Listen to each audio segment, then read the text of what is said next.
Hello, everybody. How's it going, guys? Welcome to the stream scene.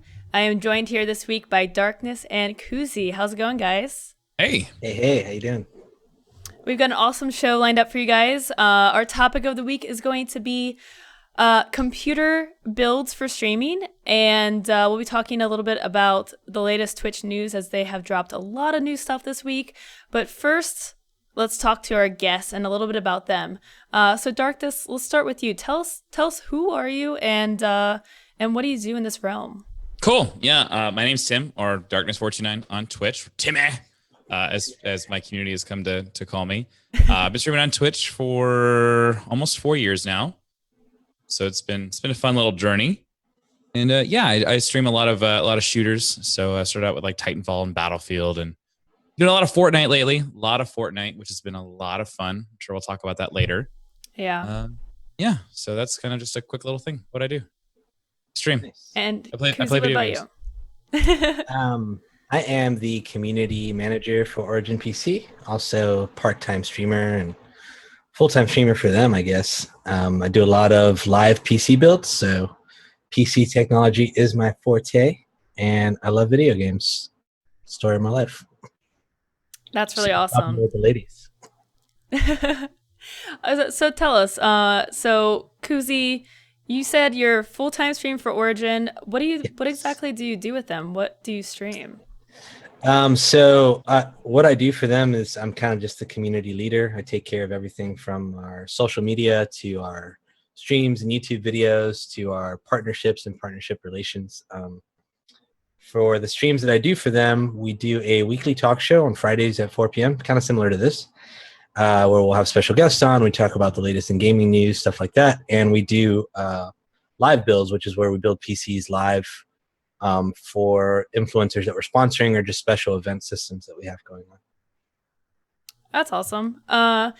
So do you play games, I guess, or do you stream on your own channel, like in your off time, or like, what's been your experience? Because, Darkness and I, we're both, I'll call you Tim, Darkness. Tim and I are both full-time streamers, right? So it's a little bit of a different perspective from you because, you're like, your job is not to stream. So, and a lot of our audience here is like, they're trying to make this, into something more serious potentially, but, maybe starting out, only part-time. So what's been your experience, streaming on Twitch, streaming part-time? I enjoy it. It's a lot of fun. It's always cool. I mean, I have a lot of viewers and people that follow me due to the Origin stuff. So it's nice to like sit back and pull myself away from that and kind of stream on my own and do my own thing. I'm a huge gamer. I love streaming. I wish I had more time to do it. If I didn't have a full-time job, I'd probably be doing this just like you guys. Like this is the funnest part of the whole thing is being able to stream your favorite video games for people that you enjoy talking to. So that's my experience with streaming. But the reason that I do it for work is just because, or the reason I don't do it as much alone is because I do it so much for work and it kind of wears on me. Sometimes I just want to just get home and unwind after I've been already streaming all day at work. It's hard to come and do it all over again. Yeah, for sure. What kind of things do you guys, so you guys have two very different shows. So Tim, you stream, almost 10 plus hours a day. Yeah. Do you put any time into prepping? Like what's your daily routine like when you're getting ready for the stream? I mean, I try really like everything's like it's set up. So I mean, like as I've kind of like set things up in a way for my stream so that I don't really have to do prep all that much. Really it just comes down to making sure the title's set for the day. And then make sure I've showered and dressed myself. And that's really it. I've tried to make it so that it's as easy as possible. I can put as much time as I can into my day. So I don't have to worry about trying to make sure things are on and things are like audio is balanced and whatnot. So for me, if I'm not streaming, if I don't have like my normal time, if I'm not streaming at like 6:30 in the morning or at 7 o'clock in the morning and not going until 5, then like for me, that's not a full day. So like for me, like my prep time, I've tried to minimize that as much as possible. And Koozy, so you run like a weekly talk show, so that has to require, a bit more planning ahead of time, figuring out who your guest is and stuff. And I now have experience doing that kind of stuff. So has that been a learning experience for you? Big time. It's totally different. When you're doing something like this, and I'm sure you can attest because this is part of your thing now. When it comes to just streaming a video game, mostly it's just like pick your video game, press live, and you're good to go after you've already set it up. Doing a talk show like this, it's rough because you have to, one, schedule guests, get the topics in order, write a sort of script. Like this, the stuff that we do is kind of like, I like to describe it like a sports center for nerds. That's what our show is like. So we show a lot of new release videos. So prepping those videos ahead of time, prepping all the assets and images that we'll be using ahead of time. Scheduling of the guests is kind of rough because we're doing every week, so we need a new guest every week, and we like to send out the questions ahead of time. So having all that prep work, luckily I have a coworker that helps me along, so I'm not completely alone in it. In fact, he does most of the content. I do everything else. So it is a lot of work for sure. It's prepping like an actual show. It's interesting. Yeah, it's a really cool experience, and it's something I very much enjoy. I used to have like my own podcast with some friends a while back as well, and that was different because that's just a matter of kind of having a topic in mind and pressing record. But when you're doing it like this and you're trying to make it structured and nice, it's definitely like a horse of a different color, but it's a lot of fun. yeah. I've definitely seen both sides of the coin. I stream full time, and then I started doing this talk show, and it's totally different. I do like, there's definitely some prep that goes into the stream. Like day to day, not so much, right? Like Tim was saying, like, just make sure your audio is fine and you know what game you're playing. I would say like game selection is definitely one of the trickiest things, especially when there's not a lot out. Yeah. Which is going to be a problem next month, I think, because I'm looking at the calendar and there's just nothing coming out next month. Well, so, I think it comes down to what kind of streamer you are. Either you're like a variety caster and like you're like changing your game every week or every couple of days, or if you've kind of like you have your selection of like 2 or 3 games that you try to kind of rotate in and out. So so what do you do? Oh, go ahead. Yeah. So when you're looking at what games to play, do you take into consideration its positioning on Twitch, like how many people are watching it at that time, or is it sort of just like, I want to play this, I'm going to play this, and you just go into it, or is it more strategic? I think it's a little bit of both. It kind of comes down to like for me, like with Fortnite, like I was playing a lot of PUBG, and like PlayerUnknown's Battleground was very saturated in like with the directory. Like the directory is extremely saturated. It's very hard to kind of climb it. And a lot of people are like, you should play Fortnite and you should give it a try. I'm like, okay, I'll give it a shot. And it kind of just like blew up because that directory wasn't, I mean, I'm sure we'll talk about this a little bit later, but like the directory itself isn't overly saturated, but it has enough growth in it where people can kind of work their way up and find themselves at the top. So yeah, like for me, it's a little bit of both. It's like, am I interested in this game? And where is its positioning in the directory? Are people interested in watching what I'm interested in playing? So yes, it's like, I'm not going to pick up a game. I'm not going to pick up a game that has like 0 viewers on Twitch and go, let's play it. Like I might play it like for one day, but I'm not going to like continuously play it over and over and over again, because that's not going to really grow the channel. If I'm not going to, like, if you're not pulling in 5,000 plus concurrent viewers, like you're not really going to be able to do anything with that game. It's not going to work its way up and people are going to find it because it's going to get buried at the bottom of just the game listing directory. Right.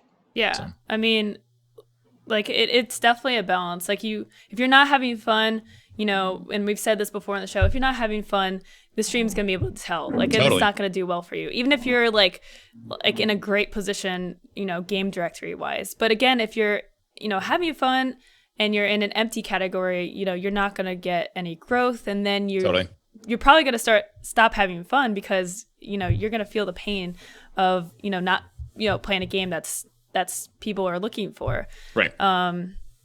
So, and then especially as a smaller streamer, if you're trying to get into a very saturated category, you might even find the same issue where, you're not going to get any growth because there's just so many other people above you. You always got to look at that list, and you want people there, but you don't want too many people there. You want to be able to scroll maybe a little bit and find where your stream is. You don't want to be lost in the endless waves. Yep. Yeah, look at League of Legends or like Dota or even like PUBG and just scroll to the bottom. Just go to the bottom. You'll see that just like 0 viewers, 1 viewers, and there's so many of them. And I know all those people are looking for that that same goal. Like they'll want to grow their channels, and unfortunately, with a saturated directory, it's very hard to do that. Yeah. So then the next question is, for next month, I still, don't think anything really is coming out, and summers are usually hard as well with the lack of new releases. Yep. What do you guys tend to turn to when we have these lulls in new games? For me, for me, it's going to be probably the same 3 games that I'm playing right now. It'll be Fortnite, the Curse of Osiris DLC for Destiny 2 will be coming out, so there will be Destiny 2 on the channel, and then Star Wars Battlefront. Star Wars Battlefront will have a big DLC release to go with the movie, with the Last Jedi coming out. Okay. So like there is like, at least for me and the content that I enjoy streaming, which are shooters, my 3 games that I've kind of like right now have kind of latched onto as like my core games for the channel. Like I think like I'll have a decent amount of content, I think, to stream. For sure. So, yeah. And now when we get into the spring, when we start looking at March and April, it might be a completely different story. Like I have no idea what that's going to look like. Yeah, I agree with you there. Back when I was streaming more often on my own channel, I had like a core game. It was ESO that I was playing a lot. Like that's where I built the core of my audience. But I consider myself a variety streamer, so I'd play the newest stuff. But if there ever wasn't anything to play, I just jump back to my core. And and like I feel like every streamer has like that one game that they've kind of like latched onto as like their core game, like you said. So what the frustrating part is when that core game for you or what you've become known for, either you've gotten really bored of or it's just not growing anymore. The directory's just kind of died. Yeah. So that's always the hardest part, is like, when is the good time to kind of abandon ship and find something new to play? Definitely. So you want to do it. You don't want to do it too early, because then you're going to abandon the growth. But you want to do it too late, because then you're not going to be really seen as relevant anymore. So like, it's a juggling act. It really is. Yeah. And it just like, that takes practice. Back when Dead by Daylight came out, I got so addicted to that game. I played it for months. It was the first time I'm not like you have the streamers that play they'll play one game for a long time, and then by the time they're done, there's the next one, right? Like, so you had like the H1Z1 streamers played that forever and then got into Dead by Daylight or got into PUBG and stuff like that. For me, I've never been that way. So when I played Dead by Daylight for months, I was hitting good numbers, but my core community just kind of like left. Like they just kind of got bored because they don't want to see that. They want to see me play something new every single week. So you really got to feel it out. And there's, the streamers that can play one game or two, a set of small, of different games for a while. And then there's true variety, which is, heavy community based, and you're going to want to keep moving around regularly. Otherwise it's like you said, it's a juggling act. So yeah. Just comes down to what kind of streamer you really want to be. Yeah. So with that, we'll be talking about Fortnite in just a few minutes. We're going to get into some streaming news first and foremost. We've got a lot of things to talk about with Twitch. They have been busy, releasing several new features. They have released this thing called Stream Summary and an achievement system. Darkness, have you had a chance to look into either of these features? Yeah, Stream Summary is really cool. I know like other like third-party platforms have provided a stream summary. Like Streamer Hatchet would like send emails out after your streams, like, hey, this is how you've done, or like a weekly summary of like how you've done. But now it's like all integrated into the Twitch platform, so it's very easy just to go to my dashboard and look at my summary and see how I've done for the day. I think it even does it by week as well. I think you can look at how you've done throughout the week. I would like to see a little bit more in depth of like how I've done through the past like 90 days or things like that. So like it is cool, but it shows like your most viewed clip, my maximum viewers, the amount of new followers I got today. No, it's really good. It's nice to have those tools there. Now, achievements for me aren't as important because it's all these achievements need to lead up to partnership. And then after partnership, there's like, they're kind of like weird. It's just for fun, right? They're just for fun. Now, it would be cool if you if I hit all of the achievements, I would unlock an extra emote slot or something. Yeah. Like, what is the point of having these achievements if I don't get anything for them? So, I mean, like, it's a great way. And for that, like when I first got partnered, like there was really no guideline. Like there was like a very vague guideline of like what they looked for in partners, but it was always case by case. And now that there's like a path to affiliation and a path to partnership, it's really cool to see this all laid out for potential partners or potential affiliates, so they know exactly what they need to do to get to that end goal. Yeah. So if you guys haven't, oh, go ahead. No, you're fine. If you guys haven't taken a look at the achievement system, or the stream summary, I definitely recommend taking a look. It will tell you exactly, what goals you need to attain affiliateship, which is pretty much like an automatic thing once you hit the goal. Now, the path to partner is a bit different. So the requirements are stream for 25 hours in the last 30 days, stream for 12 unique days in the last 30 days, and reach 75 average viewers in the last 30 days. Once you hit all these goals, then you apply for partnership. So this isn't like a guarantee you hit these requirements and you're in kind of thing. This is showing you what they're looking for right now. If you hit those goals, and then you still need to fill out an application, and you still need to show them what makes your channel stand out, and why you should be partnered. But yeah, so for the achievement system, I mean, that's like a super helpful thing for if you're becoming an affiliate or becoming a partner. Like it's awesome. And then with the stream summary, it's basically like a snapshot of your stats for one day. So it'll compare it from the previous stream. So this is, it's helpful, but it's also can be misleading, because you don't want to really look at your stats day to day and overanalyze, your stats. That's why I'm glad they don't throw it in your face. Like that option's sure. there for you. Like I'm glad they aren't sending like summary emails to you or things like that. Like it's just another tool. Like there are people who are just analytically hungry. Like they just want to look at their analytics all the time. Even though it's a very, very deep and dark rabbit hole to go down. I don't recommend it. It is nice to see. You're like, okay, like I had a really good day today. What was my top viewership? Like where was my peak in my viewership today? Things like that. The old Twitch statistics were terrible. Like the analytics in the back end were extremely clunky. Like they're still there. You can still look at them. But they were very, very clunky. They were very hard to interpret if you didn't really understand like what they meant. And now it's very easy. Like for me, like if I want to send to my agent, or if I want to throw this into my deck, and I had a really awesome couple of days, I could screen capture them and put them into my deck and say, hey, this is what like an average day for me and the stream look like. And so there you go. So they're cool tools to have, but definitely like I would not advise anyone looking at those daily. You will go crazy. I agree with you. I think it kind of causes you to get in your own head, especially if you underperform that day. And I'm sure you guys can agree with this. A big part of streaming is your attitude. If you put yourself in a bad attitude, or you put yourself in a bad mood, it's really hard to get out there and do the job that's laid out for you to do. Yeah. So I totally agree with you. I think it's cool that it's there as an option, but the fact that they're not throwing it in your face is also fantastic. I do like to touch on the streamer achievement thing. I think that's pretty cool for new broadcasters. Before, I remember years ago, to get partnered, it was kind of a shot in the dark.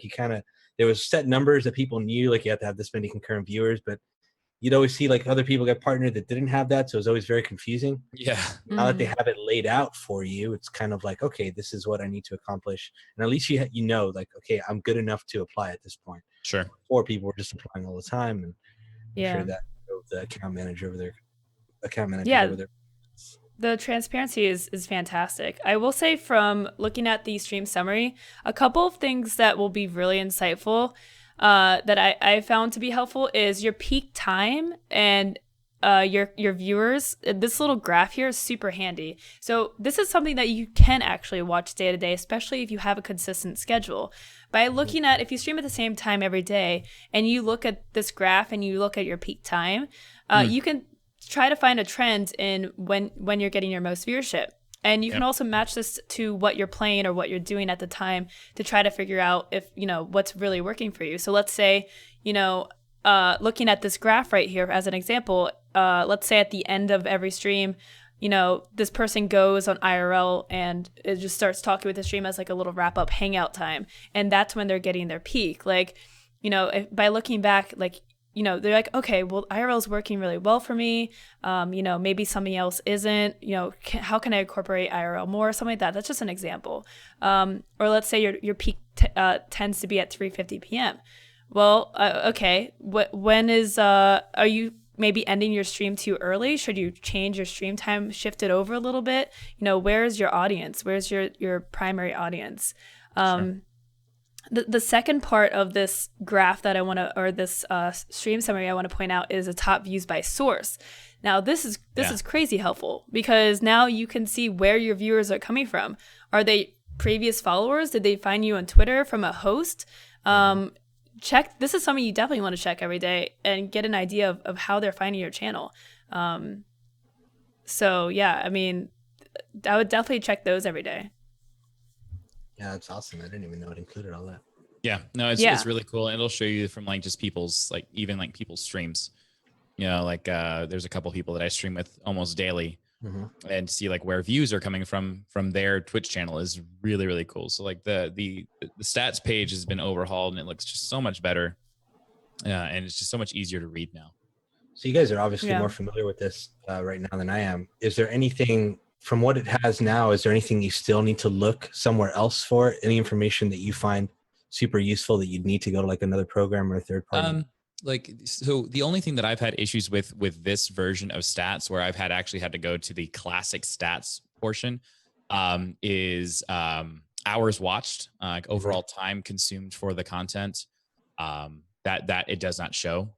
It shows like average views, new followers, peak times, things like that, but it doesn't show me some of the like the more stronger statistics that like companies look for. So like when I do like a sponsored stream, like, okay, how many people or how many like new viewers or visitors did you get, things like that. So it doesn't really show that as well as the old stuff did. So there's a couple things that I hopefully that they will take from the from classic and throw it into this. Yeah, right on. Yeah. Overall, it's a huge improvement, and this is data that only Twitch can most accurately report, right? So having the data right, like there and handy, is super helpful. Another thing that Twitch has released is subscription gifting. So this came out last week. You can finally gift viewers subs. How has that been for you, Tim? Has it been really insane? Cool. It's been really neat to see people just like gift subscribers to people, to other viewers. So we've been talking about it like on stream, and it's there are some worries about it as well. It's a really cool concept, and it's something that we've definitely been asking for a really long time, especially for like you want to do like giveaways, like, hey guys, we're gonna give away a free sub today, for something or another, which is really neat. But at the same time, is this going to deter people from wanting to subscribe? Are they going to want to sit around and wait for someone to gift them a sub? How is this going to negatively impact streamers' income in the sense of subscriptions? Because I mean, it's a very positive thing. It looks really cool, but there's always a negative to a positive. So how is this going to negatively affect us? Like when bits came out, the overall like PayPal donations, like I think a lot of streamers saw a decline in those because people were using bits to do that. So like they in one sense they're losing income because people aren't donating as much with PayPal, but they're using bits. But are they donating as much with bits as they were with PayPal and so on and so forth? So it's going to be very interesting to see how this all plays out. Like right now, because it's new and it's exciting, it looks really cool. What is this going to look like 3 or 5 months down the road? I don't know. Yeah, but I think that also, like in my mind, helps address your concern, because in like you said, 3 to 5 months, like it's not as prominent in people's minds. So I don't feel like people are going to be like, hoping for a thing or a gifted sub, because it's just not, it's not happening and it's not new. It's just really odd to be in a stream and you will see people begging for gifted subs. Yeah. That is odd. It's very weird. So again, that then just like, are those same people going to just continue to sit around and hope that someone gifts them the sub? Right. And does that deter away the people that, let's say, that are getting hassled to gift subs? Like, is that going to be like, man, Twitch has changed, I don't want to? Sure. And then like, and so does that, and then also does that over fluctuate, or does that over inflate someone's subscription numbers for 1 month? Like, do you see like this crazy gifting going on, and then all of a sudden it just poof, plummets again? It's kind of like when Twitch Prime, it was like when it first came out, Right. you know, that month after, it was crazy. Like sub counts just plummeted because people are taking their free subs elsewhere and things like that. So, So how is this gonna play? I don't know. So what about, there's a lot of viewers that are being gifted subs right now that have never been subbed to a channel, or maybe not subbed to your channel. This is actually a really big opportunity for streamers to push their sub programs and their sub benefits and make these new subscribers like understand what kind of perks they're getting and stuff like that. And in turn, that can lead to that person, like they were gifted a sub for 1 month, but they're like, okay, well, actually, I really like this and this is pretty cool. Now, I don't mind paying $5 a month, or more to support the streamer. This could very well be a huge benefit to converting. It's like a trial, right? It's like a free trial to being a sub. And, now they're, you might get some conversion, some long-time subs out of it. Yeah, it's just like for me personally, I've never been one to try to sell my sub program, I guess. I mean, like I've always like tried to have perks to make it seem like it's to add value, if you will. But I'm not going to try to like, I'm not going to try to hustle like, hey guys, you really want to be a sub because of like X, Y, and Z. Like at the end of the day, like I want people to sub to my channel so that because they want to, because they feel like what I bring to Twitch is something unique and they want to see me continue to do that. So like, and this is, we were talking about this today. I was streaming with King Italian and Dr. Lupo, and we were talking about this, and it's just, it's hard to try, at least in my mind, it's, I don't know if it's a good thing for streamers to then try to hustle their sub program, if you will, on these gifted subs. Like, hey, you really want to stay a sub because, I feel like if those people would have subbed already. So like that's just my mentality on it. It depends on how you go about it, right? Like if you're doing it the obvious way that you're saying, like, yeah, that's like, it doesn't feel good to like, oh, please stay a sub. Like, this is what I have. But then again, like, some people don't realize, like I do movie nights, and our recent movie night, we had a ton of people, new Twitch subs turn up. And a lot of people were just like, wow, I didn't realize how fun this was. Like, I definitely want to do this again. I'll definitely be here. So it's, it's the same thing with like sub Sundays. It's like sometimes you just don't even realize what you're missing out on until you actually get to do it. And you're like, oh, like this is really cool. And if you don't have any sub benefits, but you've been thinking about it, like this is, a good time to think about, I agree with you, like adding value to the subscription without like buying that person the sub, right? Like not trying to like sell it, right? Like, but you're just trying to give something that makes them feel special, makes them, for $5 a month, they get some cool little perks. Yeah. I think that's a really good point that you brought up there. I mean, stuff like that, like Sub Sunday or your movie nights, definitely for someone that was kind of hesitant on subbing before but got gifted and gets to experience those things. That's perfect for them. That's like, that could be the tilting point to be like, you know what, I am going to sub to her every month now, because why not? This has been a great time. I don't want to miss out on this. Yeah, cool. I would say one thing that I would like to see changed is maybe just the ability to turn off sub gifting if you don't want to accept any gifts. Like I think that it's been a topic of conversation on my stream lately. Because the sub gifting's just been crazy, and there's concern for people that just don't want that attention or don't want to feel bad, and they just don't want to accept any sub gifts. That's a great point, and I definitely noticed that before, is that when someone has had to end their sub, they don't feel like they're welcome in the channel for some reason or another. I still don't understand that mentality, but they feel like because the sub badge is no longer on their name, then they feel like they're less valued in chat post. So like maybe that would end up deterring people from wanting to be active in chat because of the lack of the sub badge that they had before that was gifted to them. Right. So true. I didn't know that was See, when you get gifted a sub, it just happens. Like you It don't just have happens. You have no control over it. It literally Wow. just Yep. yeah. I've had people come into my chat. They're like, "Where did this sub badge come from?" And it's like, "Oh, this guy literally just gifted you a sub like 5 minutes ago." Wow. Yeah, And it's you crazy. you can gift a sub to anyone on Twitch. Like there's been people trolling chats with subbing, like gift subbing Lyric and Doctor Disrespect and stuff like that. The best troll that I've seen is gifting a sub to a username called Everyone, and then it says that this person gifted a sub to everyone, and then you're like, wait, what? Then you realize it's like that's the Twitch name, but it's Oh, like for a geez. second you're like, wait, how did you do that? How did he even do But that? yeah, so What game it's is it's a this? little unregulated, but I mean overall I think it's such an awesome thing. It's really cool to see with the community, gifting each other subs. It's heartwarming to see people look out Oh, for each for sure. other.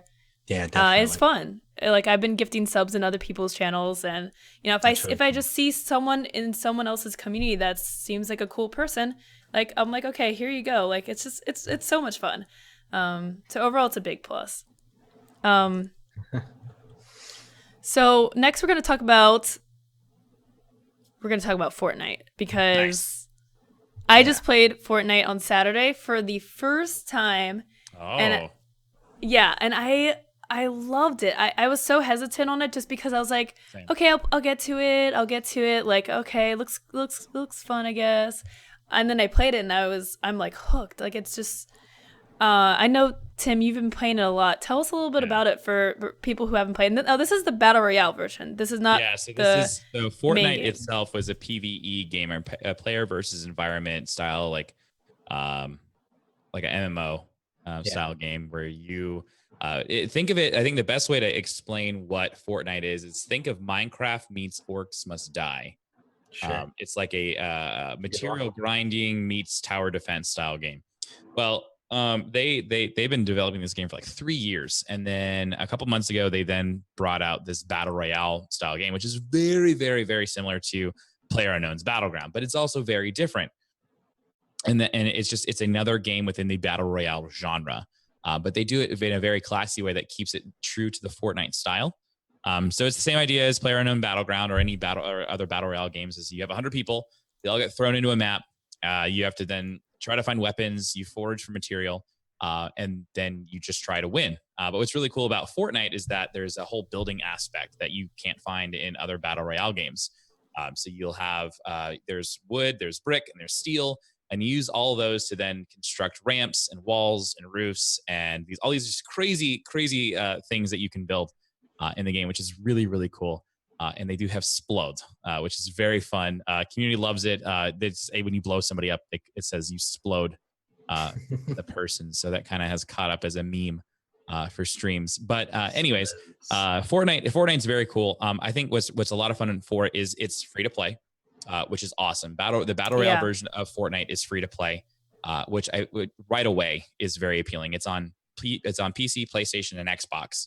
So it's already available on all three platforms, major platforms for gaming, which I think it makes it very easy for a streamer to relate to a viewer. Where with Battlegrounds, with PlayerUnknown's Battlegrounds, that is only available on the PC. So Xbox and PlayStation players, they could not really connect with the streamer as much because they were not able to play it. It is PlayerUnknown's Battleground is coming out on Xbox soon, but it's still not out yet. So that's like one thing that I've really enjoyed about Fortnite is that I can have this connection with viewers who aren't on PC. I'm a PC streamer. I play all my games on PC, but I'm able to connect with those console players, which is really cool. And the free to play aspect's really nice because like you can just queue up with they have a squad version. You can just queue up with your viewers. There's single, there's solos, there's duos, and there's squad. So like right there, like going back to your sub Saturday or sub Sunday, it's cool to play sub games in Fortnite because it's not like you have to, hey, you need to buy this $30 game to play with me. It's like, no, literally just go to the Epic launcher and download this game and let's play. So it's also cross-platform too. You can play with PlayStation users as well, which is really neat. Yeah, and awesome. It's compared to PUBG, it's more of a like it's got more of a casual, like fun vibe. So. Like it's a very laid back vibe. PUBG feels it's very tactical, right? It's like very more realistic. Yeah. I mean, yeah, it gets intense at the end, but you've got like rocket launchers that are pumpkins flying through the sky. You Yeah. can build giant fortresses. There's like launch pads that you can jump off and carry around with you and just launch up into the air. It's really, really cool. It's like a much more arcadey version, Yeah. battle Very royale style casual. game. Yeah, very Yeah. casual. And again, like that's why it's fun for console people because they just go chill on the couch and play some battle royale. Yeah. And it's a very cool game. It's very unique, and it seems to be a lot more enjoyable. I think one thing that's really nice about it is it takes you maybe a minute to 2 minutes top to gear up. Like Yeah. you're able to get in there. You don't have to worry about attachments and like all these other things you need to worry about in battlegrounds in battle royale. For Fortnite, you get in, you get a shotgun, you get an assault rifle, you might get some bandages, and you're off, and you're done, and you're fighting people, and I think it's a lot more fun for viewers as well. I think viewers have been having a lot more fun with this game than they ever did Yeah. with Battlegrounds when I streamed it. So I know when it first came out, there was kind of an issue with hackers. Is that still a thing? Or? Oh yeah, no, it was terrible. It was so bad. Really? Yeah. And they installed BattlEye, which is the exact same excellent software that Rainbow Six Siege uses, that Battlegrounds uses, and it pretty much took care of all of it. I did run into a couple hackers the other day. He was blatantly hacking, like you could tell. But I mean, for the most part, it's been a fantastic experience after they rolled out the BattlEye. That's good. I'm glad they fixed that. Yeah, they also started doing cease and desist orders to these companies that were supplying the cheats.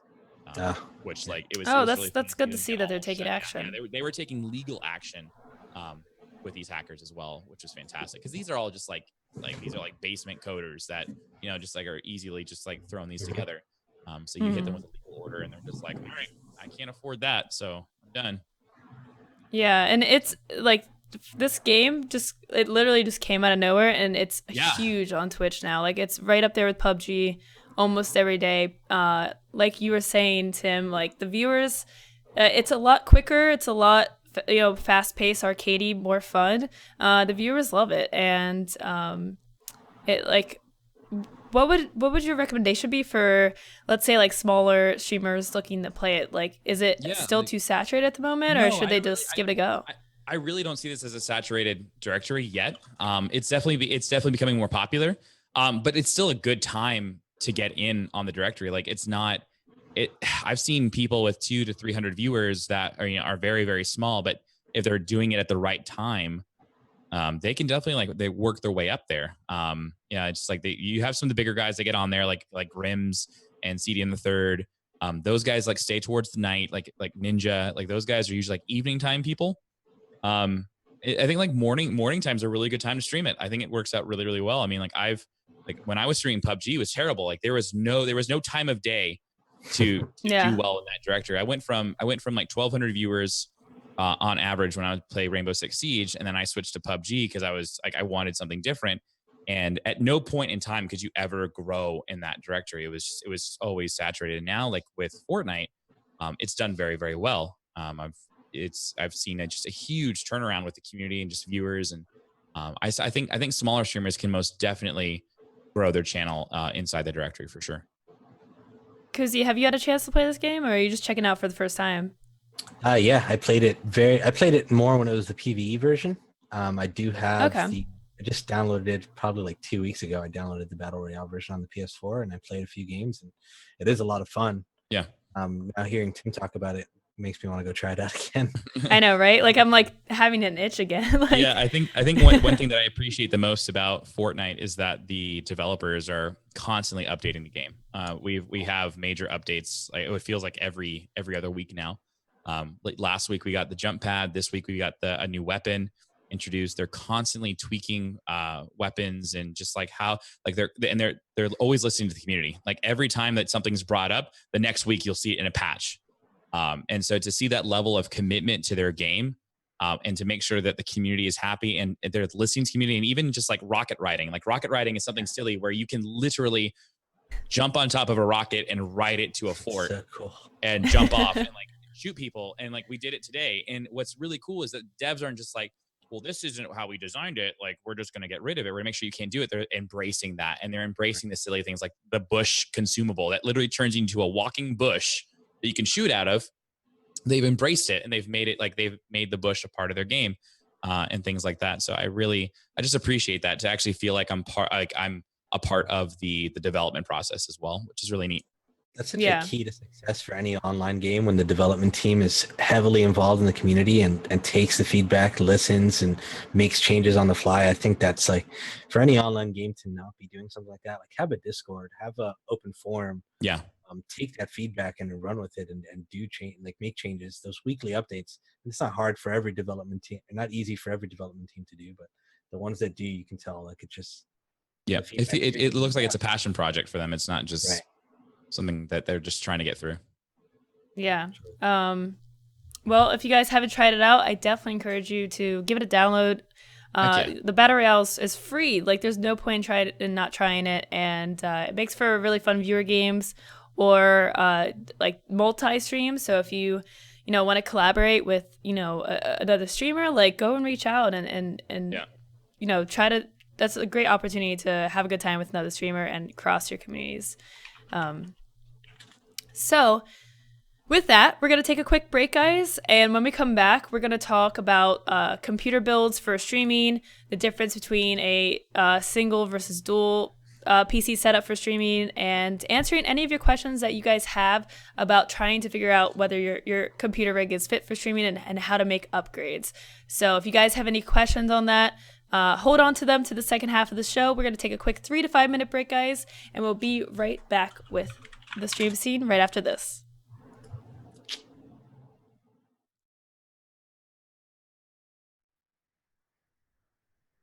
Welcome back, guys, to the stream scene. We are talking about our topic of the week, which is computer builds for streaming. So we're gonna give you guys a little overview. It's gonna be hard to, give you an exact answer to, your specific builds and what you're looking for, but we're gonna try our best to give you guys a pretty good idea of what you should look for, how to upgrade your PC, or how to look for building a new one. So, we'll start with kind of, I guess, one of the first questions you should ask yourself, and that's if you want a single PC or a dual PC for streaming. So, what are the pros and cons for each? First of all, what do you guys have? Are you guys on a dual PC setup or a single PC setup? I am on a 2 PC setup. I Okay, do me single too. PC. Okay. And Tim, I'm sure you didn't just start out with a 2 PC setup. What made you change your mind? So when I first started streaming, so I did a little bit of streaming when I was in college, and I had a single PC setup. And the biggest thing was just how much resources was used by OBS. It's very CPU intensive, and so to get that performance hit on gaming, like while you're gaming, is really, really frustrating. So when I started streaming again, I had some parts laying around of an old PC, and I kind of like Frankensteined a streaming rig together just to kind of just take all of the encoding process off of the gaming PC and put it on something else, so that my gaming was not impacted by the encoding process that is done by OBS. And so Koozy, you're on a single PC setup right now. Correct. But you're not like, are you running the show from your one PC setup? When we do it at work, we have like a talk show, so it's really just about transmitting the camera. So I use one PC there. When we're doing a gameplay stream, I'll use the dual PC. Here at home, I stream with the one PC.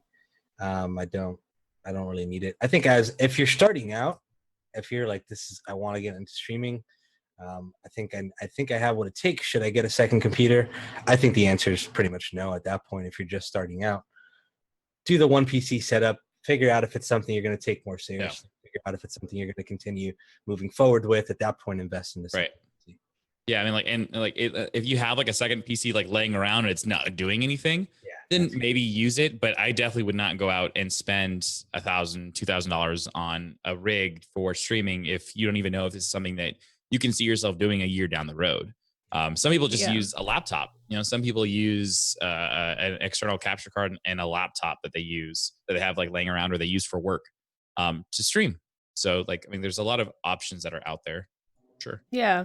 I mean, when I first started, I was on a single PC setup. Like you don't want to start out like going out of the gate two PC setup, spending all this No. money. Try to like if you're starting out streaming and you have a PC, try to work with what you have first. Consider making upgrades if you need, and you're very into it. I mean, upgrading into a PC that's better for streaming is also gonna just be, in general, if you're into PC gaming, it's gonna improve your PC gaming experience anyways. So, if streaming doesn't work out, but you're always a PC gamer, then, it doesn't feel like a complete waste if you invest money into an upgrade. So what are the most important parts for streaming? What are the most important parts of a PC? Well, if you're doing a single PC setup, then it's definitely your CPU. For sure. Like the CPU is by far the most important thing when it comes to, because you need to be able to allocate enough CPU usage to the game, but then also you need to dedicate enough CPU usage to to OBS as well. The encoding process takes a lot.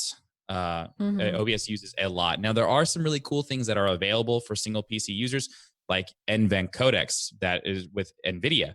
NVIDIA does some really cool voodoo magic in the background with their graphics cards, where they kind of are just like caching the video that has been rendered, and it's just sitting on the VRAM. And so what OBS does is it utilizes that to then push to get that video and then push it out to Twitch. So then it's not as a clean and crisp image like you'd get an H.264 encoder, but it's still something that's very viable and useful for a single PC user who doesn't have a really super strong CPU like an AMD Threadripper or like an Intel was that 5760X. Like they're extreme CPU lines. Yeah.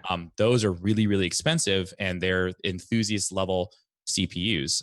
And so not everyone has one of those. So NVIDIA NVENC, if you have an NVIDIA graphics card, the NVENC codecs you can use in OBS. You literally just go to settings and you can click what you'd want to use, H.264 or NVENC. And so definitely even just using that can definitely help you out a lot. Right. Mm-hmm. Yeah. So with the CPUs, it used to be, or it still is, where they'd have like the kind of standard CPUs, which were the i3, the i5s, the i7s, which would normally go up to just a quad core. And then it would be, which quad core I think is what you need for streaming. Like that's kind of the minimum basis. Then after that, what you were speaking of, it goes to the extreme CPUs, which are the 6 cores, the 8 cores, now the 10 cores. Those were the higher level Intel CPUs, extremely pricey. And then beyond that would be the Xeon CPUs, which are multi-cores, but those are about thousands and thousands of dollars. And those aren't even that good for gaming. What's cool now is the newest CPU that Intel released, which is the 8700K, which would normally be just a regular quad core, but they actually did 6 cores this time. And it's still pretty affordable. It's still kind of considered a gaming CPU. So I think that's the perfect CPU if you can get your hands on it. It just came out. It's like impossible to find right now. But that 8700K, it's fantastic CPU. That's what I would recommend if you're like, I'm going to build an awesome gaming PC. I also want to be able to stream off it. What do I need just in case I'm not too into streaming but still want a good gaming PC? Sure. Try to find that 8700K. It's 6 cores. It's 4.4 gigahertz, I think, just standard. Yeah, people are overclocking it to 5 gigahertz. Yeah, over 5 gigahertz. Stable, even. like extremely stable. So what really sold me on it is the fact that I know people at Intel and they're switching to it. That's already a great sign. When Intel themselves is like, my own PC is getting one of these, that's a great sign, because they'll normally find their CPU that they love and stick to it for years. And this is the one that they're switching to now, which is a fantastic sign. But they are really hard to get your hands on right now. Yeah, and even if you want to do even more of like a budget build, like even like the AMD CPUs, like the Ryzen's. Sure. Ryzen's, the 1700X, the 1800X, like they're definitely like, you get a really good bang for your buck. I mean, AMD, yeah, they run hotter.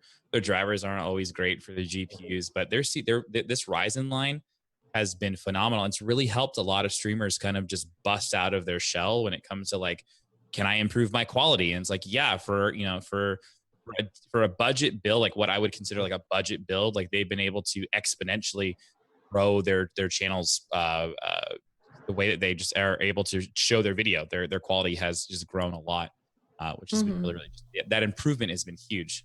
There's websites that show like what is the like standard for Twitch, and everything was like 720p. OBS quality was set to like very fast or maybe medium, and now everybody's like 1080p 60 slow, just because like this huge jump with streamers going to Ryzen 1800X builds or even like 1700X builds, which is really neat. If you're thinking about dipping your feet into that second PC stream, it's a perfect way to try it out. Like get yourself the Ryzen's are very affordable. You can build one for next to nothing. All you'd need is the Ryzen CPU, the RAM, the motherboard, of course, maybe like a 120 gigabyte hard drive for OS and OBS, and then get yourself a capture card and you're good to go. That's like your budget little secondary PC. I mean, I've even seen some people do single streams with Ryzen's, and they've been able to do very well with them.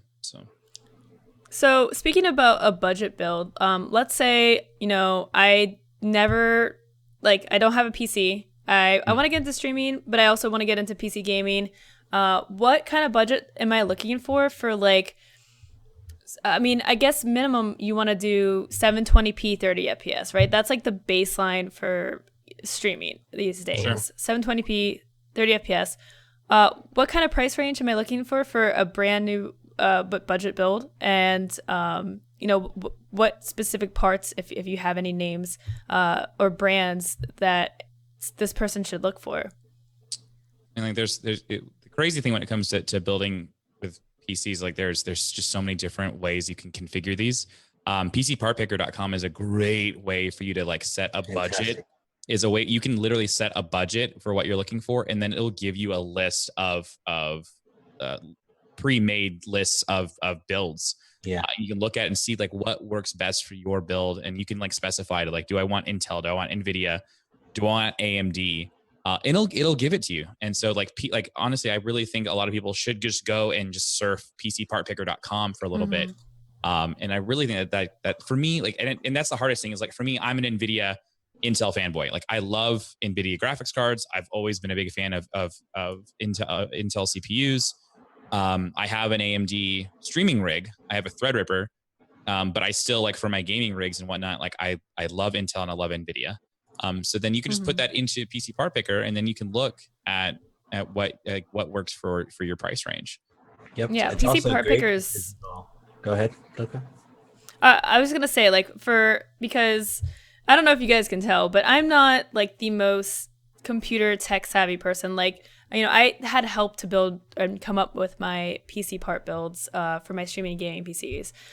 So PC Part Picker, I really like because it also will just easily tell you what's compatible and what's not. So right. One of the hardest things about figuring out a build is like, okay, so you figured out what CPU you want, but you don't want to, you need to get a motherboard and the right like power supply and like these all have to go together, and a lot of these parts don't. So the PC Part Picker will warn you if these parts will not go together or if they're compatible or not.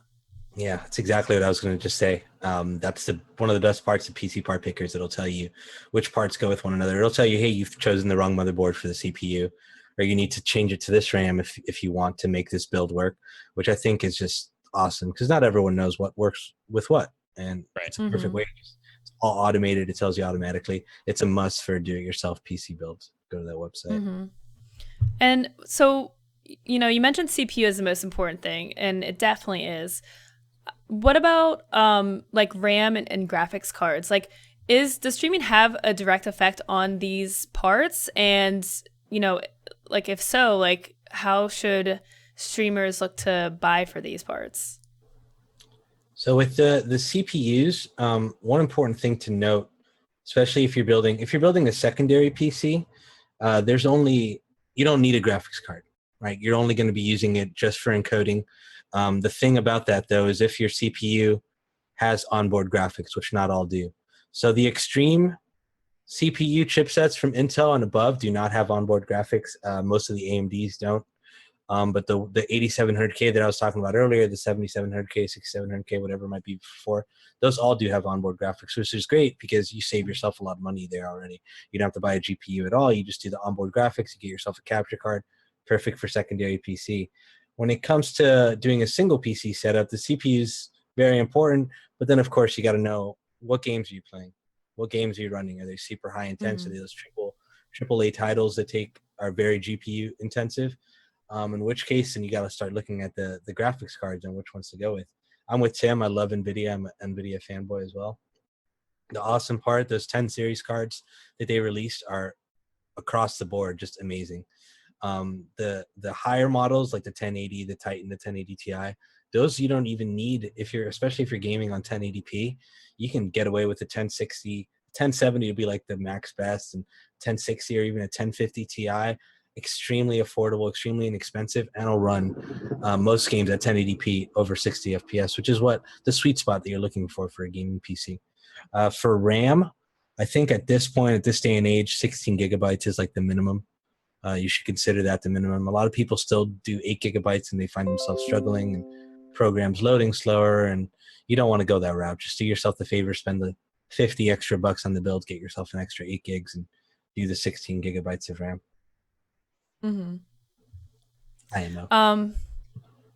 So, I guess like, let's say you primarily play shooters. You're gonna want to stream at 60 FPS, right? Like that's like, is there a significant jump from 30 to 60 FPS? Like, are you looking at a significantly better CPU for it? Yeah, no, like the more frames you're pushing in a second, the more rendering you're going to be doing, the more CPU intensive that's going to become. So yeah, most definitely. Like if you want to push your quality and you want to, I mean, like 30 FPS, like it doesn't look bad. It's just like when you see the difference between a 30 FPS stream and a 60 FPS stream, it's like night and day. Yeah. Like I remember when I first started seeing the first 60 FPS streams on Twitch, it was so buttery smooth, and like now 60 FPS is kind of the standard for streams, and it would be really cool. It's going to be really interesting to see, like, are we going to get more than 60 FPS? Like, will we start seeing like 144 FPS streams in the coming future? Like, it's going to be very interesting to see like what's the next jump in quality when it comes to streaming on Twitch. But yeah, definitely like 720p 60 is your standard.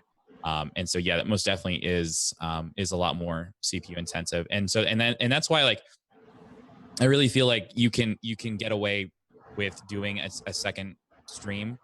I think it's overall it's going to be easier for people to do a second stream other than trying to just build like this super ultra mega one streams, because you want a really good gaming experience. You don't want to you don't want to have these crazy FPS dips. Like, you want to have a really good gaming experience while you're streaming.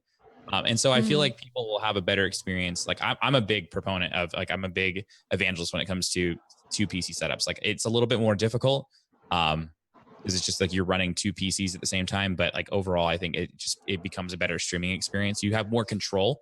Like, I love being able to run all my streaming stuff on another computer, and I don't have it touching my gaming PC at all. Yeah. Sure. So. And especially like if you have like, there's like some games that come out that have a lot of issues with memory and stuff. Like Assassin's Creed for PC has had some really bad memory issues, and my CPU is maxed out the whole time, but I didn't see any stuttering or anything because, you know, my streaming PC is on a separate PC. Otherwise, I would not have been able to stream that game for PC. Yeah. So that's why I really like, you know, it caps, like, you know, the issues that you can have by having those types of like memory leaks and CPU problems with games. Or if like your gaming PC blue screens, your streaming PC is still up. So, you know, like that's another added benefit is that if one computer goes down, the other one's still running. Yeah. Although it tends to be my streaming PC that goes down, but that's just bad luck. But yeah, so if you're looking to, I guess, buy a new PC, and like, so I guess, like, can you buy a pre-made PC that's like with like custom parts, or PCs that you buy that are pre-made, just like you just look at the specs and then find one that aligns with what you want? Yeah, absolutely. There's tons of options available for that. I always recommend to do it yourself if you can, if you have the knowledge, if you have the time. It's a big factor for a lot of people: time, knowledge, and security. Because sometimes you're like, man, I don't want to fumble these parts, and then I have to go turn these parts. You could always go to companies like Origin PC or any other company. I mean, there's tons available to you. Depends on what your budget is. Depends on what makes most sense to you. Shop around. Definitely read reviews. Shop around to see what works. Most of the system builders nowadays, at least, you can go on their sites and configure your PC yourself. They don't have these cookie cutter builds. Most of them. You go on the site. You Mm-hmm. say, "This is the CPU I need. This is the GPU I'm looking for. I'm looking for this much RAM." A lot of times they'll have like a chat, or you can call them and they'll help you spec out the rest if you're kind of confused. Or you can just find it'll autofill or give you like recommended specs for you, which is fantastic. So yeah, you can absolutely do that. If you kind of have an idea of what you want, but you don't want to build it yourself, try shopping around, go to somewhere else and see what you can do. There's a lot of benefits to that. Usually it's just security. First of all, you save time because you don't have to do it yourself. You also have just one place to go to for like a warranty or support. You don't have to go from company to company. So Mm-hmm. that's the biggest plus in buying it from a system builder. Yeah. And how hard is it to build a PC by yourself? So my PCs, I had a friend. I had a friend do it. Like I ordered all the parts individually, which saves you a lot of money, but it can be tricky to put it together yourself, especially if you've never done it. And Yeah. there's always the risk of you accidentally, frying your motherboard or something, or if it doesn't boot properly. I mean, I've had many headaches setting up my PCs. So, what's been your experience with either buying versus building? Like for me, like I see building a PC as like Legos for big kids. Yeah. I mean, like for the most part, like it's at least and I know it sounds kind of like, I guess, cocky saying it, but just like it, when you put a PC together, it kind of makes sense. Like the video card goes in that slot, and the CPU goes in the CPU socket, and the RAM goes in the RAM sockets, and that's really it. Like the power supply, it has like the right plugs, and it can look intimidating. Like putting thermal paste on a CPU could be the most terrifying thing you've ever done with technology, because you're worried about not putting enough on, or you might be putting too much on. And what if it leaks everywhere when I tighten down my liquid cooler or my air cooler on my CPU? So it can be very intimidating, but I think once you get over that fear and you realize that it's almost foolproof. I mean, a lot of, even now, like putting a lot of these CPUs in are very easy. Like when I put my Threadripper in, it literally had a slot, which didn't happen before. Like with AMD chips back in the day, like they had these like long pins that you had to put into their socket, and then you'd have to push it down. And you want to make sure you didn't bend the pins. Like bending the pins is the most terrifying thing in the world, because then then you don't post, and your motherboard throws all these errors, and it's really frustrating. So now I feel like I feel like companies are trying to make it easier and easier for people to build their PCs, which is it's nice to see. So for me, like I've always built my PCs. Like it's just something that I personally just enjoy. I wouldn't say it's Mm-hmm. therapeutic, but it's a very enjoyable experience. It's almost like fixing your car. You know, like if for a lot of people really enjoy working on their car. They like tearing it down and putting it back together again. So for me, like, I guess you could say it's a hobby. It's just something that I've personally enjoyed. And I feel like when a lot of people when people take that jump and they realize how it's not really that intimidating. Like I've seen a lot of people in my chat even say like, "Hey, I put my first PC together," and they are like the happiest person in the world just saying that they put it together. Right. And so I would love to see more people like take that jump and that leap of faith. That it's almost foolproof. Now it's a lot easier to put these things together. Yeah, I'd say it's way more intimidating than it is difficult to actually do. Yeah. You kind of get in your own head like, oh, this is hardware, like this computer hardware is scary to do. Well, because there's a huge price tag tagged on Yeah, top of it. Like, oh my gosh, Mm-hmm. I have this $500 CPU and this $800 graphics card. Like, what happens if I break it? break it. Yeah. Well, Yeah. luckily there's a wealth of knowledge now. You can find YouTube videos that'll take you step by step instructions. There's just guides that you can find online. It's really once you do it, and once you get it to post for the first time ever, you have this sense of accomplishment. Like, wow, I actually built this thing. Like, this is my creation, and now I get to use it to game or stream. It's really, really cool. I'm with you on that. Highly recommend build it yourself and see what a fun experience. It becomes a hobby after a while. Like Yeah. luckily through my job, I've built a lot more than I normally would. But even before I started working for Origin, I had built a ton of PCs because I'd do it for friends. I'd do it for fun. I'd find family members that needed one. I'd put it together for them. It was just a blast. It's really, really Yeah. enjoyable. I think I'm uh going through two PC builds now. Like again, my friend did the building, but I watched and helped. I feel like my next, if I get another PC in the future, I might just buy one because this last one I upgraded my CPU and I was troubleshooting for hours. Like it wouldn't boot properly. There was like a lot of weird problems, and then we thought it was like the RAM. There was a bad RAM stick, and then it's like you have to figure out where you ordered each part, and if you need to like, request a new part, like send it back, and it was just And it was for a such a streamer, headache. that's terrible because the more time you're dedicating to your problems, you're not dedicating to your stream, and that's another issue. Is just like Alexa said, like it's time. Like people just can't afford that time to be bothered by those issues. And that's Yeah. why and that's why I feel like recommending buying from a company like Origin PC or CyberPower or whatever suits your fancy and fits your budget. It could benefit you because it takes that extra stress out of the equation. So you might be spending a little bit extra money. It's because you have to pay for labor, and they have to be able to make money off of this purchase as well. But it can be convenient. It can just be a lot easier for those people. Yeah, for sure. And because I had a bad experience, and time is valuable to me. Like I don't mind paying a little bit extra to know that I'm just getting it. Sure. Like the headache's gone, right? And I just like needed to get here, and it's like so it's gonna depend on how you are, and like it's not wrong to just like buy it built for you either. It can definitely be fun, and it's definitely like rewarding to be like, okay, I built this myself and I figured out how to do it. But then it's like, you could save yourself a headache too if you have some issues, which I've had. So yeah, it's the best. By far the best part of just buying a pre-built is the security and the timing.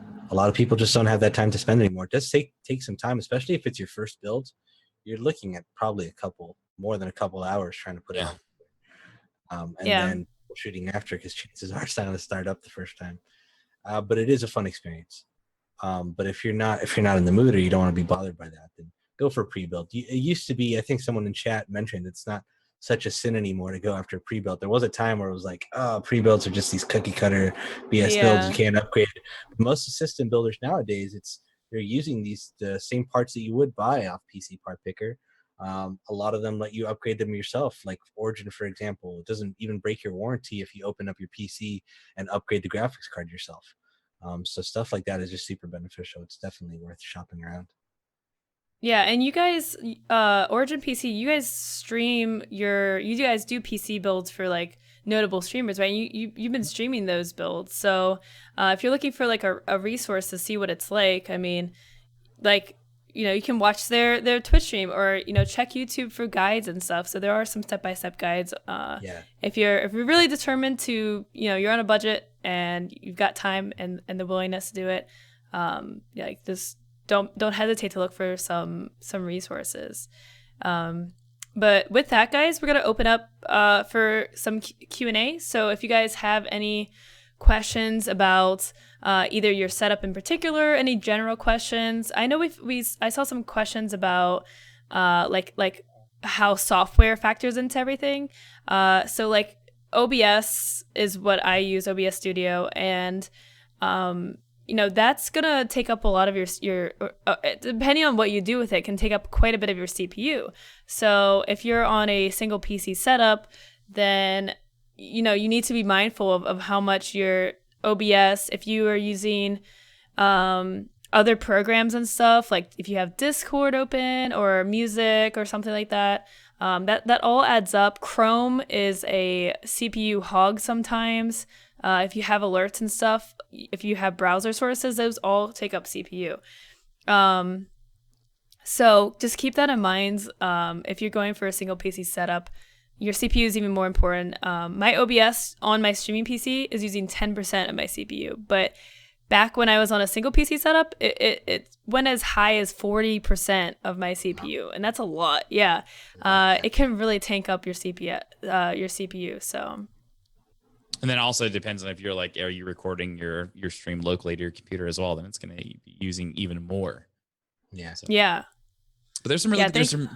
there's some really cool options that are out there. You can use there are new companies that are starting to pop up where they're doing cloud rendering. Like you're actually sending your video file or your video feed off to them, and then they're doing the encoding, like Lightstream. Lightstream. Mhm. Are they still Lightstream? Are they still now Lightstream? Or are they? Yeah, the Lightstream now. They Okay, were Yeah. they were something else, and they changed Lightstream. So like Lightstream is a really cool or service that Infinity. does. Yeah, they were Infinity on their Lightstream, and so like they are doing like cloud encoding. Where you're Very still cool. using CPU, but you're not using as much, which is really neat. Like there's some really cool things that are starting to pop up. Yeah, I've heard about them probably like a year or so ago, and the concept. I mean, at the time they were so early, but yeah. So like the idea is, that OBS that you normally have that's taking up 30% of your CPU on average doesn't exist. So you're using an online source to stream to Twitch or to wherever you stream. Um, and theoretically, like this could take away the idea of a streaming PC altogether. Like that's like, potentially like $2,000 saved, like just by using their service. So there's that one. I think there's a couple in the works, but I think I, that like they're still too early. I mean, I think Lightstream is worth a look, but I'm not sure if they're as at feature rich at the end as like at OBS. the end of the day, you're not going to get the same level of quality when it comes to actually using like your own hardware to do the encoding. They're trying their best to make it as cost efficient for them and make it as easy for you.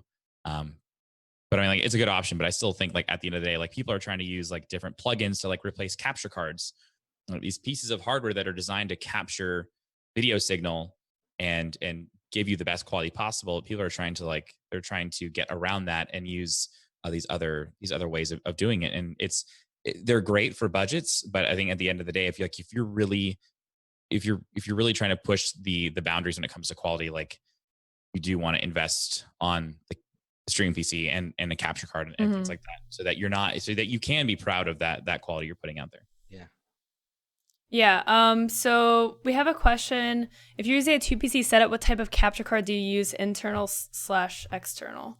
So like for me, I'm using the new Elgato 4K 60, which is like their new capture card that they're going to be releasing on the 23rd. Actually, it's the 23rd that when it comes out. So this Thursday. So it is a 4K capture card.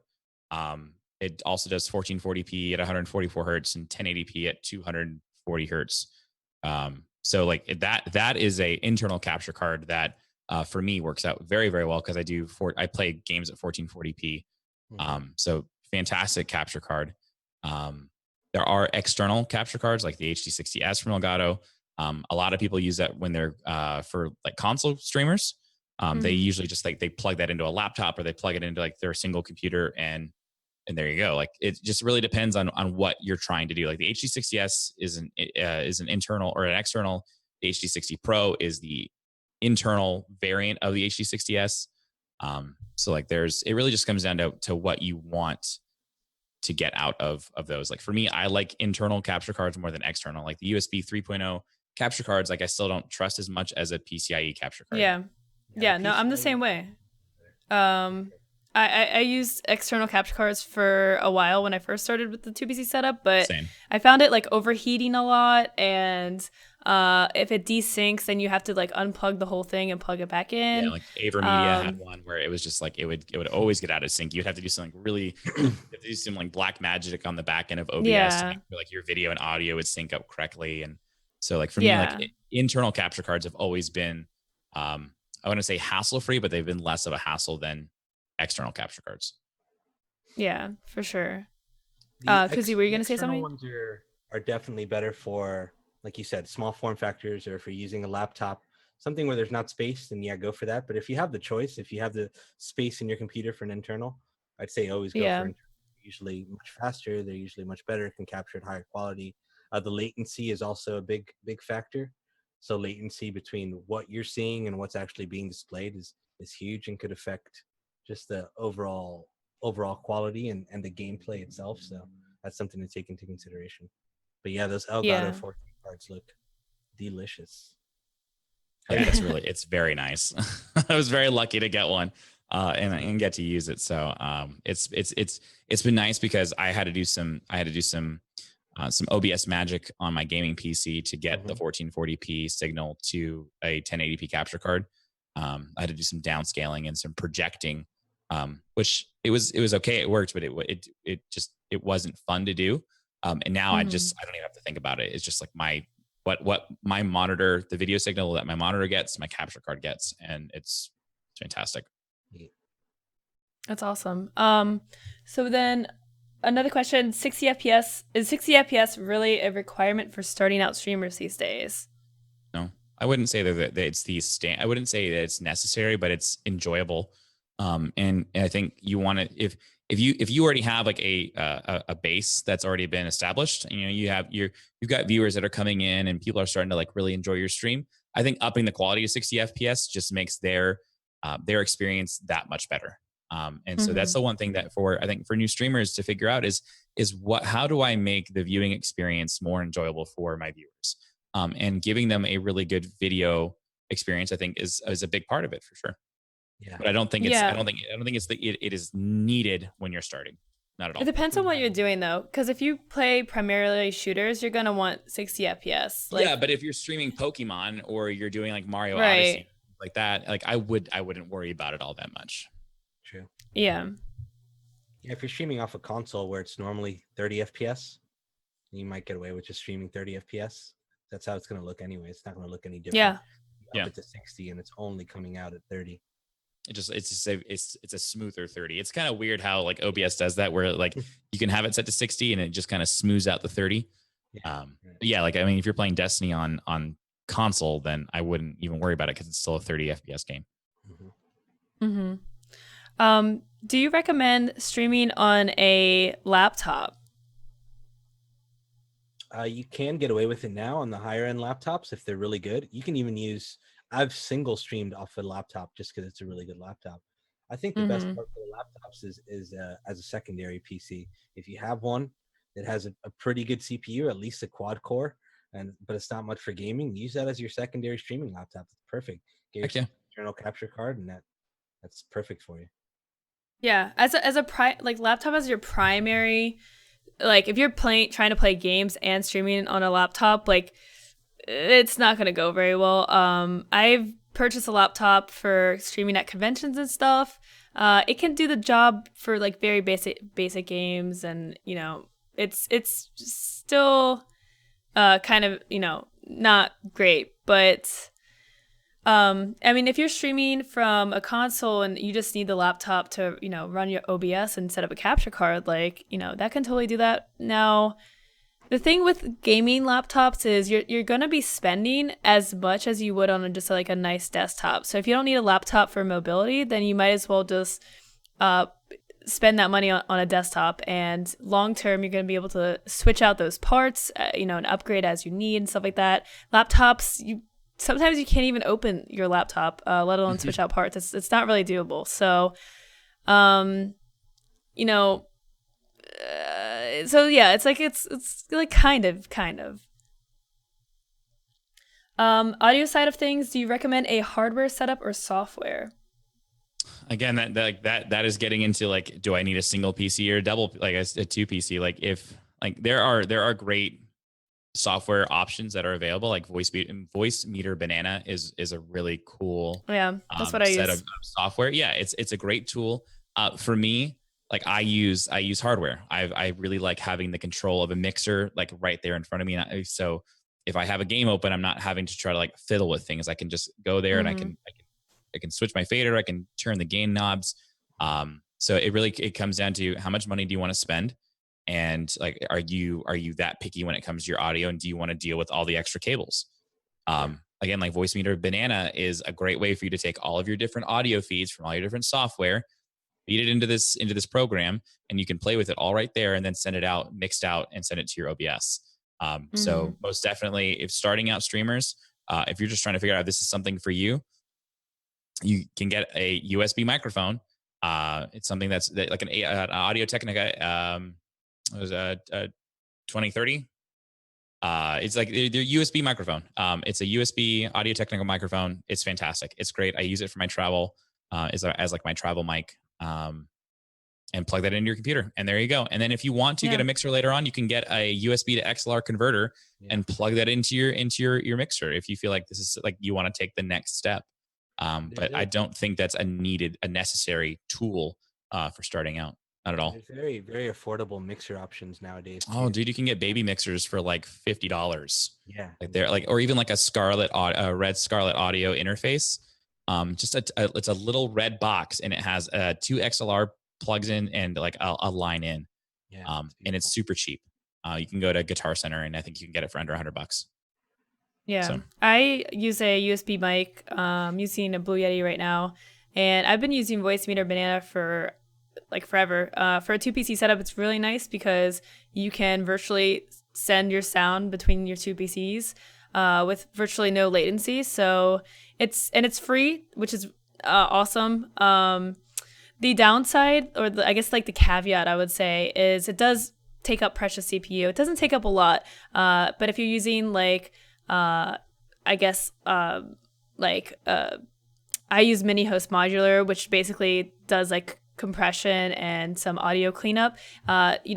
These programs are gonna take away at your CPU. So if you're on a 1 PC setup, just keep that in mind. I think it's like less than 10%, but sometimes every percentage matters when you're streaming and gaming on the same PC. For sure. Do we have any more questions? Did I miss any? Is 720p the standard, or can one stream in 480p? I would 480p if you want to get some viewers. Yeah, I mean, like 720p is definitely like the standard resolution for Twitch. Sure. I mean, like, yes, I would say 90% of viewers are viewing this on a phone. They're viewing us on their tablet. It is still very much so I feel like it's a mobile device heavy platform, Twitch is. Yeah. And so like you could, I guess technically you get away with 480p, but the pixelation at that level is just going to be atrocious. It's going to look, it's not pretty. So I definitely say like 720p is your standard resolution. I've seen some people do some weird ones. I saw one, it was like 672p, and they're like, it looks really good. I'm like, okay, whatever works for you. I've seen people do 900p. 900p isn't bad. A lot of people are saying that like 900p resolution is works really, really well for Twitch. I stream at 1080p. That is becoming more and more the standard right now as we just go along. I think 1080p is going to become the new 720p. And then it's going to be, well, then what's after 1080p? What are we going to start seeing? 1440p streams. We're going to see 4K streams. That's really up to Twitch at that point. It comes down to their bit rate allowance. Like, well, how much are they going to let us stream at? Before there was no limit to bit rate. Like they would say 3.5K, but you could, like, I was streaming at 16K at one point, and then finally, it was nuts. I was streaming at a crazy bit rate because I could. Like there was no limitation on bit rate, and now with their new backend, they actually are limiting you to like 6K. You can only stream it at 6K right now, which I think they upped it to 7 like not too long ago. But it's going to be up to Twitch. It's going to be at what point do they let us go to 10 and to 20? Because at some point the resolution doesn't matter. It's going to be how much information can I send through the pipe for people. So yeah, I mean on Mixer and YouTube, I believe you can. 10, I think it's like 10K. But I mean, is it necessary? Like, it's not really necessary to stream at 4K because, like, then you're cutting out so much of your audience. I think that's the big part of why they're not there yet.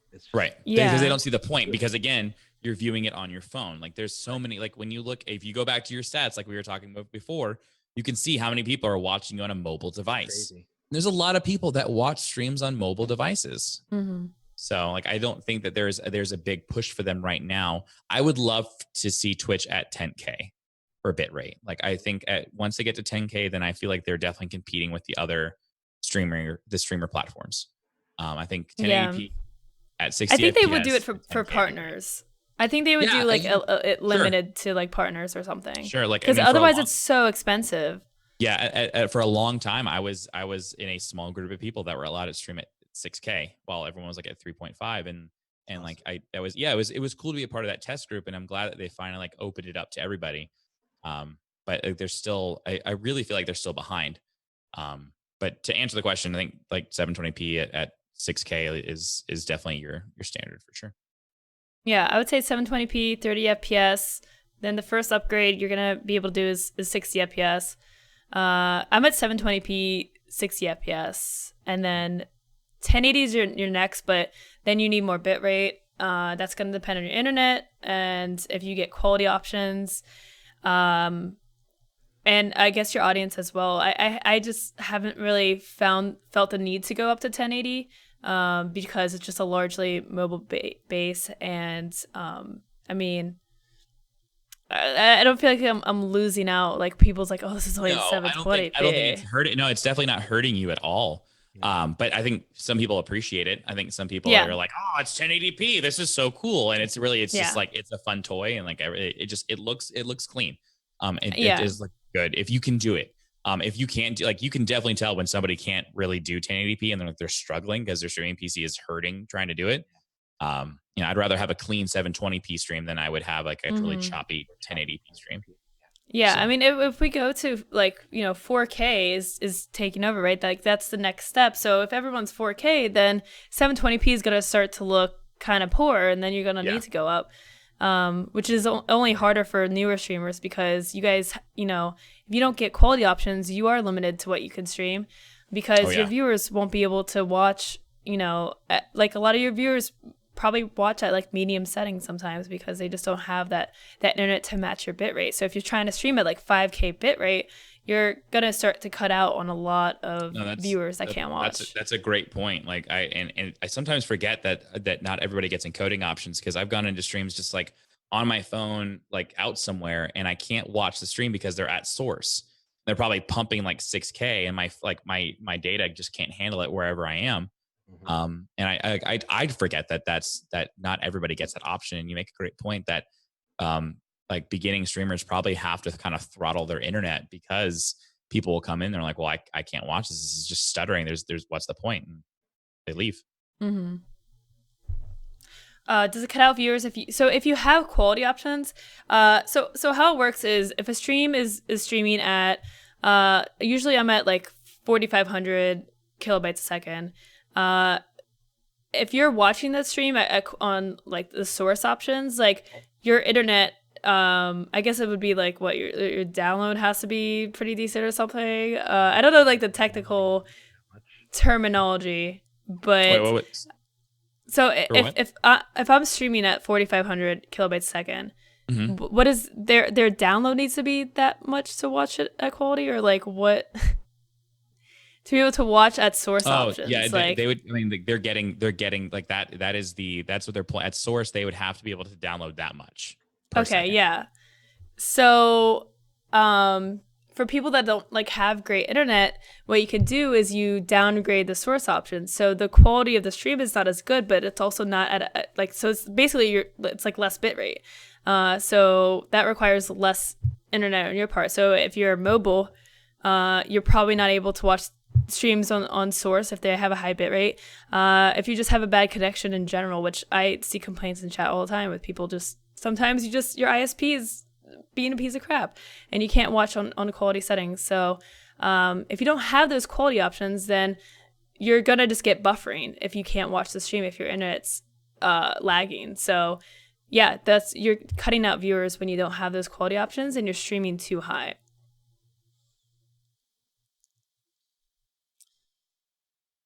Yes. Um, trying to look in chat here. Do we have any more questions? Do you guys have any questions about whether like about your PC build? Anything about that we talked about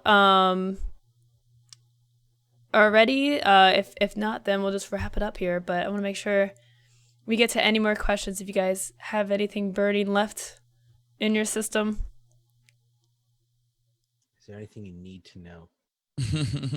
Need to know. Yeah, I think we did What's your a pretty good favorite job. color, Koozy? It's green. Green. Yeah, I should have said red. Yeah, no, you're all decked out in red. You got a red chair, red hat, red shirt. Oh, You got like this that's a good question. orange thing in the background. What's the worst PC building experience, like worst PC building mistakes, I guess, or common mistakes? I can give you a ton of stories. I think the worst for me is come from liquid cooling builds. Oh, There's a leak and you start it up for the first time and you're just praying that nothing's gonna happen, then suddenly it pours all over your computer parts. how do you circumvent that? Um, the only way you can do it is just really, first of all, double check your work before you start putting the liquid in. Just make sure everything's tight and secure. But how to kind of lessen the blunt of it happening, because sometimes it'll just happen. I like to lay out paper towel over the really sensitive parts, like above the. There's no backplate on the GPU. I'll put that there. If it's kind of tilted to the side, I'll make sure to put some stuff over the CPU and the motherboard. That's the best way to kind of just prepare for the worst. But Do you hopefully, feel like liquid cooling's a must-have? Like, is no, that like is that No, but I like mean, way like, better though? it's I mean, quiet. It's good. yeah, it's a lot quieter than air cooling. For your more enthusiasts, like for when it comes to overclocking, it's definitely great. For me, with my Threadripper build, AMD's just they run hotter, Yeah. because it's just they have a lot of voltage running through them, which then just creates a lot more heat. So like for me, like I have a liquid cool, but I use a closed loop system. I use a Corsair closed loop system. So that means that it's literally the radiator pipes, the liquid, the liquid cooling block, and that's it. You can't add on anything. It's a closed loop. It's there's nothing you can add to it. So those systems are a lot they're a lot less likely to leak. Yeah. Than it would be an open loop system, like your custom loops, where you see people do all like the really pretty acrylic and whatnot. Like those you're considered like your open loops, because then you can add more things to it. You have like your quick disconnects and things like that.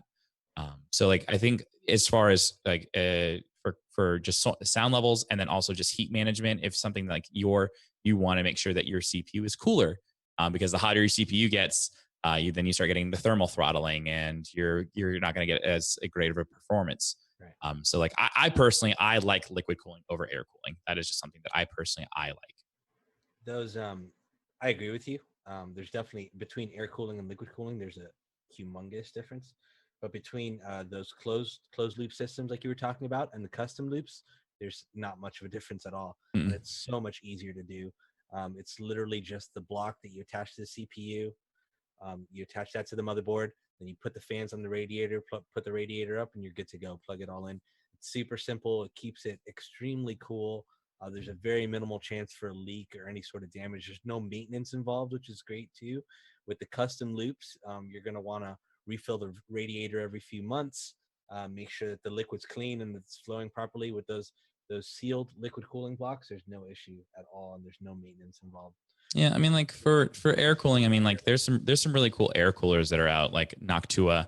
Yeah. They make some really good air coolers that run very, very well. They keep things nice and chilly. But like, I mean, liquid cooling again is just I see it as just a convenience thing, especially for me. Like when I have these two gigantic rigs, and like I try to minimize as much sound as possible, just because for sound. So, but like Noctua, like if you're looking at like Noctua is cheaper. Like air cooling is definitely a cheaper route. I think I think you get a good bang for your buck when it comes to air coolers. Like I personally like Noctua. I think they're a great company. So, Any other common PC building mistakes that get made? Oh, bending. So like bending pins. I bent a pin, or I still don't know if I bent the pin or the motherboard had a bent pin, like a minor bent pin, and then it just got more bent when I married the CPU to the motherboard. But yeah, bending a pin and not realizing that you did it is terrifying, because when you go and you try to boot your PC for the first time and you try getting the post, and all it does is throw errors, and then you have to go and you have to sit in your manual and figure out what all those errors mean, and then the book doesn't tell you what they mean, and then you have to go to Google and figure it out. It's terrifying, and it's so frustrating. And so I did this live on stream. I did an IRL like building PC. It was a couple of years ago. And I built a gaming PC, and everyone was like, "Let's see you boot. Let's see you boot. Come on, I bet you can't do it." And it didn't boot, and that was the worst feeling in the world. Is chat is like giving me all this crap for it. Oh God. So like, yeah, I had to like revert back to an older motherboard and figure it out. But yeah, that was by far like one of the worst things that had happened. I also had a liquid cooler leak on me a long time ago. I put in an open loop. Thermaltake had made this like closed loop, semi open loop system. And the radiator had ended up cracking. And I came home from class one day and like there was green liquid cooler all over the place. And that was terrifying. So those are my two like terrifying PC stories. When I Oh first started jeez. building PCs before I worked for Origin PC, and this is most people use a screwdriver to build everything. Working for Origin, one of the biggest differences I found out is that they use drills. Usually it's very low torque drills, but I was not used to it at all. This is something that was totally new and foreign to me. It was scary because I'm like, man, I'm using this humongous piece of hardware. I think it was might have been my first or second build that I was doing for Origin. I had the torque set too high, and I just drilled right through the motherboard. Oh, Oh God. oh, it just like shattered the whole thing. Yeah, it broke a hole like right through it, which cracked the motherboard completely. It was horrible. I was just screwing in this CPU. It was like the first screw to put the block on, and it just went right through, and it cracked the whole thing. It was a pretty pricey motherboard. Using a drill must be nice though, because I usually just use like basic Philip head screwdrivers, and that just takes forever. Yeah, it is much faster. If you have it low torque, there's no difference. Well, yeah. Careful with it, but I had the torque up high. I didn't realize. Oops. Yeah, it was a scary moment. Other than that, the other worst thing that didn't happen to me was just someone dropping the PC after it was built. Oh God, that's just the most deflating thing ever. Like after everything that you've been through, and then you just drop it. Like, done. Crash in the warehouse. We're like, no, that sucks. Yeah, I've heard it as a pretty common mistake is like if you're building on carpet or near carpet and you just like make sure you touch like metal before you touch your PC. Otherwise you can just like static shock something and it completely fry your motherboard. Discharge on components isn't fun. Like people always like recommend you wear like a static wrist guard and like make sure you're always like connected to the CPU so you're grounded. Whenever I've built PCs, I've always just put shoes on. Yeah. So that I like no matter what, like I know I'm not like generating static electricity. Like so like for me, like when I grew up building PCs, like I never wore a wrist guard. I just always wore shoes. I always made sure I wore tennis shoes. Yeah, I rarely wear them either. And I don't live in a crazy dry area, which helps. If you're in a dry area where just static is more prominent, it's more of a danger. But I've never had an issue of shorting out a part, luckily. But it is pretty common. Yeah, the only time I ever wear a static wristband is when I'm streaming and I'm building a PC because chat just goes stupid. And I'm like, "Where's your wrist guard, streamer? Where is that?" I'm like, "Sorry, forgot." It looks like we have one more question. With RAM prices being so high, would you advise to wait or will it rise further? I think it'll keep going up. A lot of the expensive RAM stuff comes from the fancy RAM with the RGBs and stuff like that, which you don't necessarily need. Just the frequency and how many sticks. So if you're gonna like quad channel is always good. So if you're going for 16 gigs, 4x4 is going to be way more expensive, but you can get away with a 2x8 and it'll be a little bit cheaper. Is the price going up because of all the cryptocurrency mining going on right now? Is it the same? Is it the same reason why GPU prices have been like where they're sitting right now? Is it because they're just getting bought up? Yeah, the RAM's not super important for the cryptocurrency. I guess it depends on the type you're mining. Well, it's the graphics card that what it comes down to. I just wasn't sure if because people are just eating up RAM to build these PCs, if it was skyrocketing. Because I mean, like for me, like when I look at RAM prices, they're not that bad. Like it's still like it's not it's pricey, but it's not like it used to be. Like at least it's for me when I was building the last PC. Right. Well, I think that's gonna be it, guys. I think we've answered all your questions, so we're gonna wrap it up here. Big thanks to Darkness and Koozy. Where can we find you guys on the interwebs?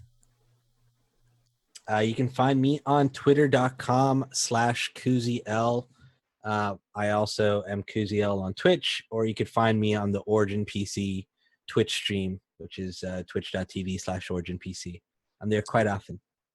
You can find me literally anywhere. Just Darkness429 Google. You'll find me. Twitch.tv/Darkness429. Twitter is @Darkness429. Those are the big ones. So Yeah. And thank you for Awesome. having me on. Loco. yeah, that was Yeah, fun. thank you guys so much. I really appreciate it. And if you guys missed any of this or you want to rewatch it, the VOD will be available on the Twitch channel and it'll be on YouTube too in case you miss it. So I'm Loco, I'm your host, and you can find me on Twitch as Loco or Twitter is Loco2525. And definitely check out our website, guys. We have a video guide on doing a 2PC setup if you're looking to get into that. So I definitely recommend checking out the website, checking out that guide if you're looking to take the next step into streaming. And we'll be back next week, guys. So thank you guys so much for being here. Thank you guys for tuning in. And we'll see you guys later. Hasta mañana. Nope, not hasta mañana. Hasta luego.